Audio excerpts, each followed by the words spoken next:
as we assess, as we audit, what is it that DOGE was up to? Now months out from Elon leaving very explosively, the truth is getting worse and worse. This was not about efficiency. And actually, as Raw Story is reporting, it wasted a whole heck of a lot of money. Think about that. We've talked about the USAID impacts and the devastation for people.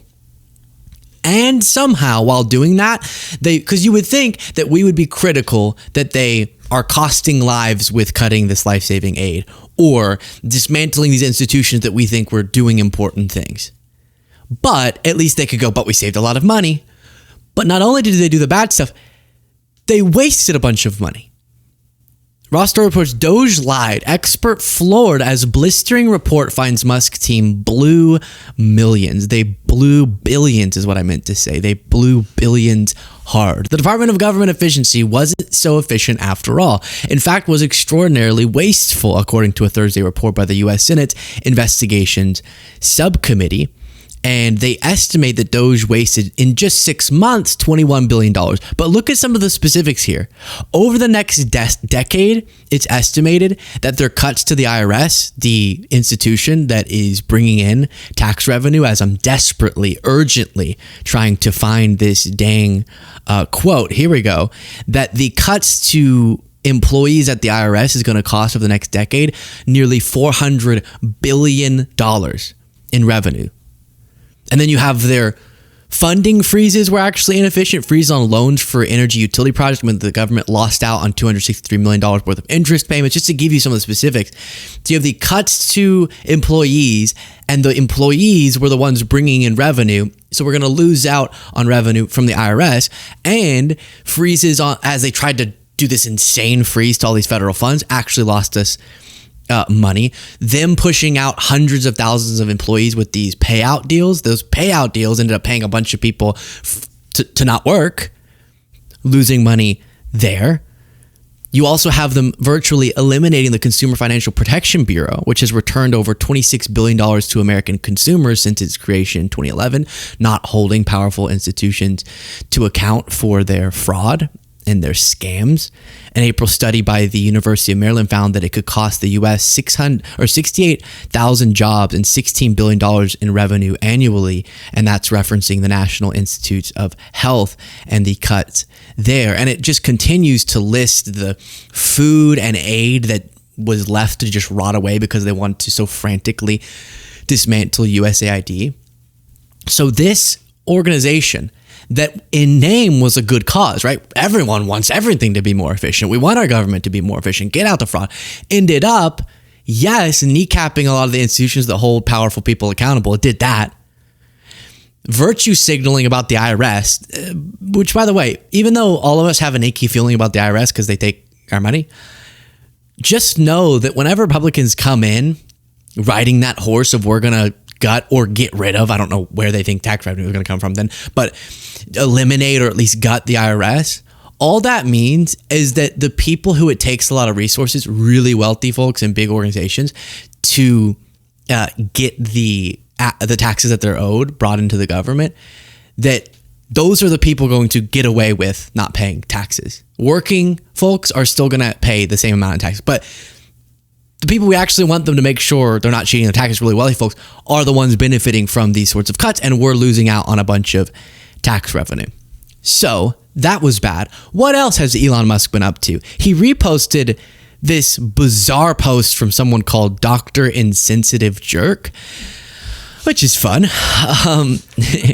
and said, insightful, women are built to be traded to another tribe or captured and slide seamlessly into their new culture. This is about I think it's in the same discourse as the Sydney Sweeney, why do liberal women hate white women or whatever.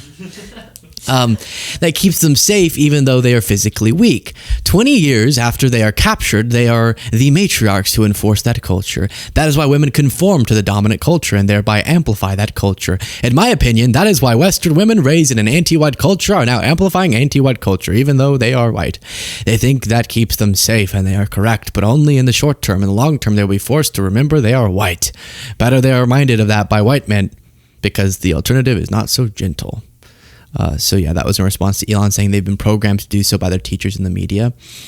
There's a weird obsession in MAGA world with like what, as they seek to discuss gender and gender roles and gender phenomena, they do this weird callback. So I don't need to address all that. We've done a lot of the explaining how MAGA's running wild with this, the libs hate white people lie. But I just wanted to comment on, why do they obsess over in tribes of olden times, women would blah, blah, blah, blah. And often they misstate things and misunderstand things. But they do this callback to the role of a man, and the role in olden times, men would kill the wildebeest. And that's why that you should make them a sandwich. Okay, so if you want to have the same rights, well, will you strangle a rhino to death? And all of that is also a callback to sometimes misunderstood and then sometimes accurate cultures or social norms based on the environments people were in. Not understanding that as we advance, we can alter that. So whatever tribe, this, that, or the other thing he's talking about, I like that we're not running around and trading women in tribes. I also like that people have glasses. I like that we have phone. We have developed, and I think that our standard of social norms should develop too. So, it reminds me of the Liver King, who's like, we gotta eat raw meat, and because that's what our ancestors did. But all of us agree on about 1,000 issues that we've developed for the positive away from when I guess we were eating raw cow testicles, as Liver King does, or whatever animal. But then they get caught up to justify, there's the Liver King, certain regressive ideologies, the cultures of the past or the realities of the past. And then one other little impact of Elon has become so toxic to Americans that he's tanked not just the popularity of Tesla, but of all electric car manufacturers.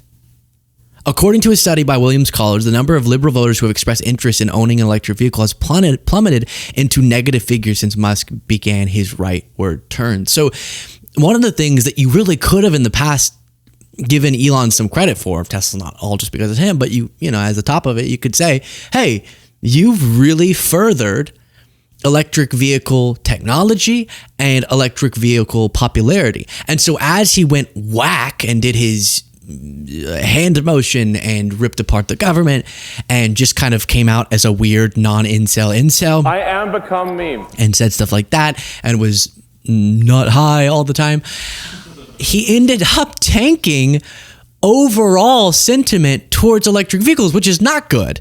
I get why people don't want to buy Teslas now, but not wanting electric vehicles at all, because just that whole, the appeal, the sexiness of that industry kind of got hurt a lot by Elon.